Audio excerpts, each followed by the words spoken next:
गणित शिक्षकाची शैक्षणिक पात्रता ही या व्हिडिओतून आपण समजून घेऊ।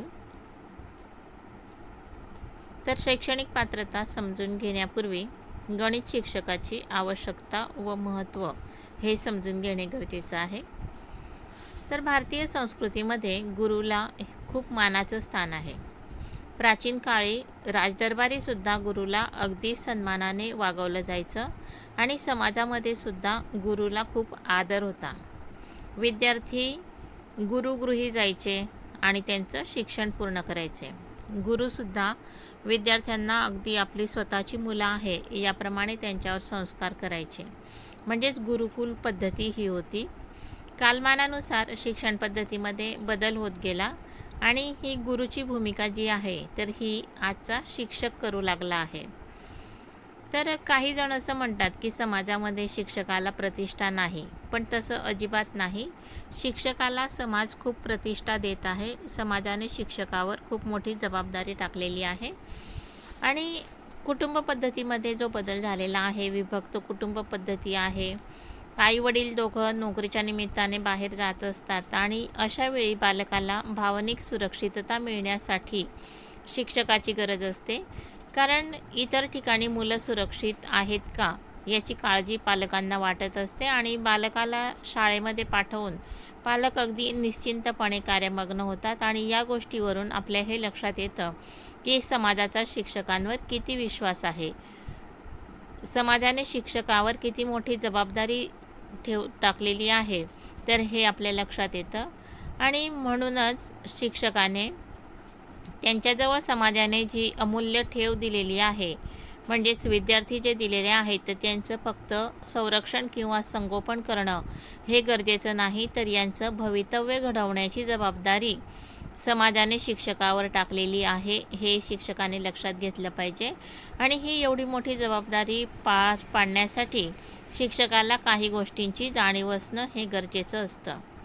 मग कोणकोणत्या गोष्टींची जाणीव असणं गरजेचं असतं, तर विद्यार्थ्यांच्या गरजा कोणत्या आहेत, त्यांच्या आवडीनिवडी कोणत्या आहे, त्यांची बौद्धिक कुवत काय आहे, त्यांची भावनिक सामाजिक परिस्थिती काय आहे, या सर्व बाबींची जाणीव शिक्षकाला असली पाहिजे। आणि हे सर्व लक्षामध्ये घेऊन आणि शिक्षकाने स्वतःचा दृष्टिकोन त्यानुसार बनवला पाहिजे। थोडक्यात आपल्याला असं म्हणता येईल की शिक्षकांची जबाबदारी काय आहे, तर विद्यार्थ्यांवर संस्कार करणं, त्यांना मार्गदर्शन करणं आणि त्यांना भावनिक सुरक्षितता देणं, तर या सर्व गोष्टींसाठी शिक्षकांची आवश्यकता आहे। मग शिक्षकाची कार्य कोणती आहे, तर आपण आधीच पाहिलं की शिक्षकाच्या जबाबदाऱ्या कोणकोणत्या आहेत आणि मग ह्या जबाबदाऱ्या जर पार पाडायच्या असतील तर शिक्षकाला काही कर्तव्य पार पाडावी लागतात आणि ही कर्तव्य दोन प्रकारची असतात। तर एक म्हणजे विद्यार्थ्यांबाबतचे कर्तव्य। मग विद्यार्थ्यांबाबतचं कर्तव्य कोणतं आहे, तर सगळ्यात मुख्य कर्तव्य म्हणजे की शिक्षकाने चांगलं अध्यापन केलं पाहिजे, हे शिक्षकाचं कार्य आहे, ही शिक्षकाची जबाबदारी आहे। आणि जितकं महत्त्वाचं आहे चांगलं अध्यापन करणं, त्या इतकंच महत्त्वाचं आहे विद्यार्थ्यांना अध्यापनासाठी प्रवृत्त करणं। म्हणजे चांगलं अध्यापन करणं याच्या इतकीच जबाबदारी आहे, ती म्हणजे विद्यार्थ्यांना अध्ययन करण्यासाठी प्रवृत्त केलं पाहिजे, उद्युक्त केलं पाहिजे। कारण जेव्हा विद्यार्थी अध्ययन करण्यासाठी प्रवृत्त असतील तर तेव्हाच त्यांना ज्ञानाचं ग्रहण हे होईल आणि तरच चांगल्या अध्यापनाचा फायदा हा होणार आहे। तसंच जसं चांगलं अध्यापन करणं आणि विद्यार्थ्यांना अध्ययन करण्यासाठी उद्युक्त करणं हे शिक्षकाचे कार्य आहे, तसंच विद्यार्थ्यांमध्ये त्या विषयाबद्दल गोडी निर्माण करणं, आवड निर्माण करणं हे सुद्धा शिक्षकाचं कार्य आहे। आणि हे केव्हा शक्य होईल की जेव्हा शिक्षक विषयाबद्दल गोडी निर्माण करू शकेल की जेव्हा विद्यार्थ्यांना त्या शिक्षकाबद्दल विश्वास वाटेल। आणि म्हणून विद्यार्थ्यांची कुवत काय आहे, अभिरुची काय आहे, कल काय आहे, तर हे सर्व लक्षात घेऊन आणि शिक्षकाने मार्गदर्शन करणं हे गरजेचं असतं। आणि या कर्तव्यांशिवाय आपल्या विषयाची ध्येय कोणती आहे, उद्दिष्ट कोणती आहे, तर याचा सविस्तर अभ्यास करून आणि अध्यापनाचं नियोजन करणं, प्रत्यक्ष अध्यापन करणं आणि अभ्यासक्रम राबवणं हे सुद्धा शिक्षकाचे कर्तव्य आहेत। आणि मग ही एवढी कर्तव्य पार पाडण्यासाठी शिक्षकाच्या अंगी काही पात्रता असणे गरजेचे असते. मग शिक्षकाची पात्रता आपण लक्षात घेत असताना 3 प्रकारे ती विचारामध्ये घेतो. एक म्हणजे शैक्षणिक पात्रता, दुसरं म्हणजे सेवापूर्व प्रशिक्षण आणि तिसरं म्हणजे सेवांतर्गत प्रशिक्षण. तर शैक्षणिक पात्रतेमध्ये आपल्याला काय म्हणता येईल, तर गणित शिक्षकाच्या शैक्षणिक पात्रतेचा आपण विचार करत आहोत. तर गणित शिक्षक हा कमीत कमी गणित विषयामध्ये पदवीधर असला पाहिजे किंवा पदवीपर्यंत एक विषय तरी त्याचा गणित हा असला पाहिजे. मग असं असण्याचं कारण म्हणजे की त्या विषयाचं मूलभूत सामान्य ज्ञान त्या शिक्षकाला असलं पाहिजे आणि फक्त पदवी असून चालणार नाही, तर त्या विषयाचा व्यासंग त्याला असला पाहिजे. नवीन शिकण्याची त्याची वृत्ती असली पाहिजे. केवळ पदवीधर आहे म्हणजे त्या विषयाचा व्यासंग आहे असं नाही, तर नवीन आपल्याला कुठून घेता येईल तर याचा शिक्षकाने विचार केला पाहिजे. नवीन ज्ञान मिळवण्यासाठी त्याने धडपडा केला पाहिजे आणि सतत नवीन ज्ञान हे मिळवतच राहिलं पाहिजे. मग हे ज्ञान मिळवण्यासाठी त्याला काही प्रशिक्षणं पूर्ण करावी लागतात. तर ही प्रशिक्षणं कोणती, तर एक म्हणजे सेवापूर्व प्रशिक्षण आणि दुसरं म्हणजे सेवांतर्गत प्रशिक्षण. तर गणिताचा पदवीधर जरी असला विद्यार्थी, त्याला त्या विषयामध्ये अगदी मूलभूत ज्ञान असेल, विषयामध्ये तो तज्ज्ञ असेल, परंतु हे ज्ञान विद्यार्थ्यांना कोणत्या पद्धतीने द्यावं म्हणजे ते जास्त उपयुक्त होईल, तर याची जाणीव पदवीपर्यंतचं शिक्षण घेत असताना येत नाही. आणि अध्यापन करत असताना हे महत्त्वाचं आहे की विद्यार्थ्यांपर्यंत तो आशय जास्तीत जास्त परिणामकारकपणे कसा पोहोचता येईल, तर याचा विचार करायचा असतो. आणि हा जर आपल्याला प्रभावीपणे विद्यार्थ्यांपर्यंत पोहोचवायचा असेल, तर अध्यापनाच्या काही पद्धती, काही तंत्र हे माहीत असणं आवश्यक आहे आणि त्यासाठी सेवापूर्व प्रशिक्षण घेणं हे गरजेचं असतं. सेवापूर्व प्रशिक्षण म्हणजे पदवीनंतर शिक्षक बनण्यासाठी जी डिग्री घेतली जाते, तुम्ही आता जे BEd करत आहात, तर ते म्हणजे सेवापूर्व प्रशिक्षण. मग या सेवापूर्व प्रशिक्षणामध्ये कोणत्या गोष्टींवर भर दिलेला असतो, तर अध्यापनाच्या कौशल्यांवर भर दिलेला असतो. अध्यापनाची कौशल्ये ही शिकवली जातात. यामधलाच एक प्रमुख भाग आहे तो म्हणजे सूक्ष्म अध्यापन. सूक्ष्म अध्यापनामध्ये अध्यापनाची वेगवेगळी कौशल्ये ही शिकवली जातात. तसंच विषयामध्ये त्या विषयात विद्यार्थ्यांपर्यंत जास्त चांगल्या प्रकारे जावा यासाठीच्या पद्धती कोणत्या, तंत्र कोणती, प्रतिमानं कोणती, याचाही अभ्यास सेवापूर्व प्रशिक्षणामध्ये केला जातो. तसंच आणखी महत्त्वाचं म्हणजे सेवापूर्व प्रशिक्षणामध्ये आंतरवासिता हा उपक्रम आहे आणि या आंतरवासिता उपक्रमामध्ये शिक्षकी पेशासाठी आवश्यक असलेली सर्व कौशल्ये ही शिकवली जातात आणि म्हणून सेवापूर्व प्रशिक्षण हे घेणं हे अतिशय गरजेचं असतं. मग एकदा सेवापूर्व प्रशिक्षण घेतलं, शिक्षक बनलं म्हणजे काम संपलं असं नाही. तर जरी तो विषय आपल्याला समजलेला असेल, तो विद्यार्थ्यांपर्यंत कसा पोहोचवायचा याचं ज्ञान घेतलेलं असेल, तरीसुद्धा ज्ञान अद्ययावत ठेवणं हे गरजेचं असतं आणि त्यासाठी सेवांतर्गत प्रशिक्षणाची गरज असते. मग सेवांतर्गत प्रशिक्षण म्हणजे काय, तर शिक्षक सेवेत असताना म्हणजे नोकरीत असताना 1 किंवा 2 आठवड्याचं जे प्रशिक्षण दिलेलं असतं, त्यामध्ये अभ्यासक्रमाचा समावेश असतो, विषयांचा समावेश असतो, पद्धतींचा समावेश असतो किंवा नवीन विचारप्रवाह, तंत्र, कृतीयोजना यांचा समावेश असतो. आणि मग हे सेवांतर्गत प्रशिक्षण कोण घेतं, तर प्रशिक्षण महाविद्यालय, मुक्त विद्यापीठ, शिक्षण विभाग असे हे सेवांतर्गत प्रशिक्षण घेत असतात.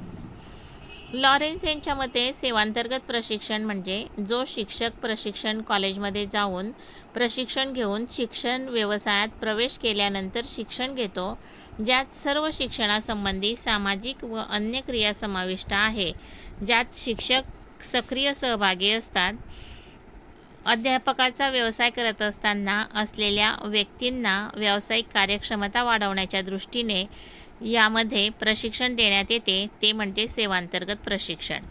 म्हणजे यामध्ये कोणकोणत्या गोष्टींचा समावेश आहे, तर यामध्ये हा समावेश आहे की ते जे शिक्षक आहेत तर त्यांनी सेवापूर्व प्रशिक्षण घेतलेलं आहे आणि व्यवसायामध्ये आलेले आहेत, तरीसुद्धा व्यावसायिक कार्यक्षमता वाढवण्यासाठी सेवांतर्गत प्रशिक्षण घेत आहेत. तर या मुख्य बाबी आहे की म्हणजे त्यांनी सेवापूर्व प्रशिक्षण घेतलेलं आहे, शिक्षकी व्यवसायामध्ये आहे, परंतु व्यावसायिक कार्यक्षमता वाढवण्यासाठी सेवांतर्गत प्रशिक्षण घेत आहे. याचाच अर्थ काय की एकदा DED किंवा BEd पूर्ण झालं म्हणजे तो परिपूर्ण शिक्षक झाला असं नाही. तर शिक्षण क्षेत्रामध्ये जे नवीन बदल होत असतात, अध्ययन अध्यापनामध्ये ज्या समस्या येत असतात, नवीन तंत्रज्ञान जे येत असतं, तर याची माहिती गोळा करणं आणि ती आपल्या अध्यापनामध्ये वापरणं हे गरजेचं असतं. मग ही सेवांतर्गत प्रशिक्षणं जी आहेत तर या राबवणाऱ्या विविध संस्था आहेत आणि त्या म्हणजे सेवांतर्गत प्रशिक्षक अध्यापक महाविद्यालय, जिल्हा शिक्षक व प्रशिक्षण संस्था म्हणजे त्याला डाएट म्हणतो आपण, राज्य शैक्षणिक प्रशिक्षण व संशोधन संस्था SCERT, राष्ट्रीय शैक्षणिक प्रशिक्षण व संशोधन संस्था NCERT. तर या संस्था ज्या आहेत तर या सेवांतर्गत प्रशिक्षण हे देत असतात आणि सेवांतर्गत प्रशिक्षणाचा कालावधी हा 1 दिवसापासून तर 60 दिवसांपर्यंत असतो. मग हे सेवांतर्गत प्रशिक्षण का दिलं जातं तर याची काही उद्दिष्ट आहेत.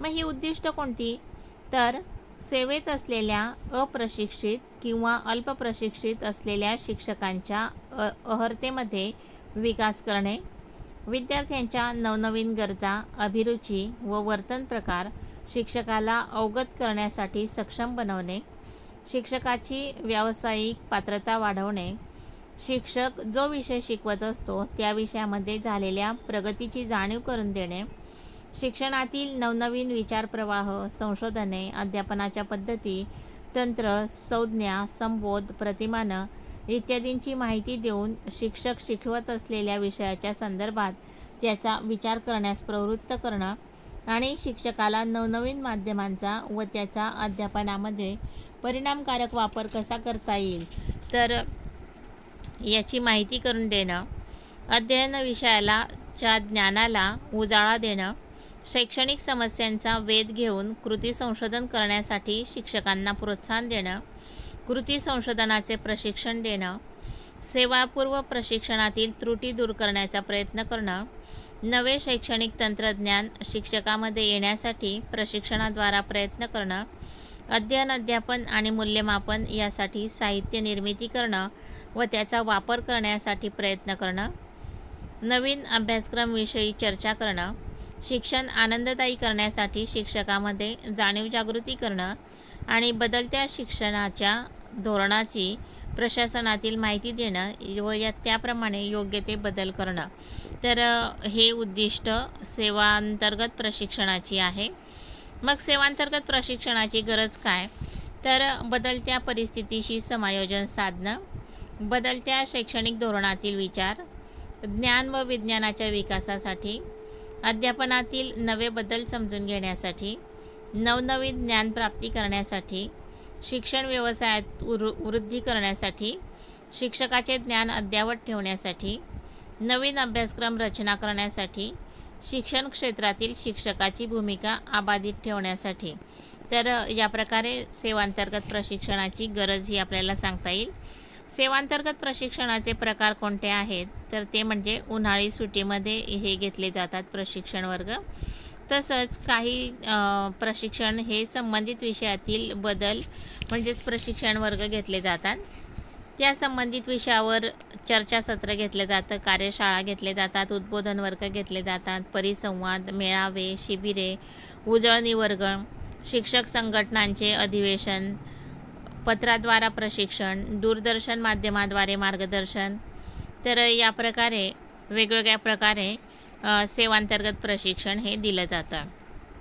थोडक्यात आपल्याला असं म्हणता येईल की शिक्षकाची पात्रता ही शैक्षणिक पात्रता त्याची पदवीपर्यंत गणित हा विषय असला पाहिजे किंवा किमान एक विषय म्हणून गणित हा विषय असला पाहिजे, म्हणजे त्याचं गणिताचं मूलभूत ज्ञान हे असेल.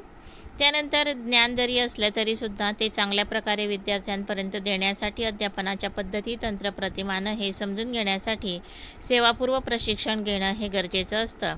आणि तसंच व्यावसायिक कौशल्य वाढवण्यासाठी सेवांतर्गत प्रशिक्षण घेऊन आणि ज्ञान अद्ययावत ठेवणं हे गरजेचं असतं. तर या प्रकारे आपल्याला गणित शिक्षकाची पात्रता ही सांगता येते.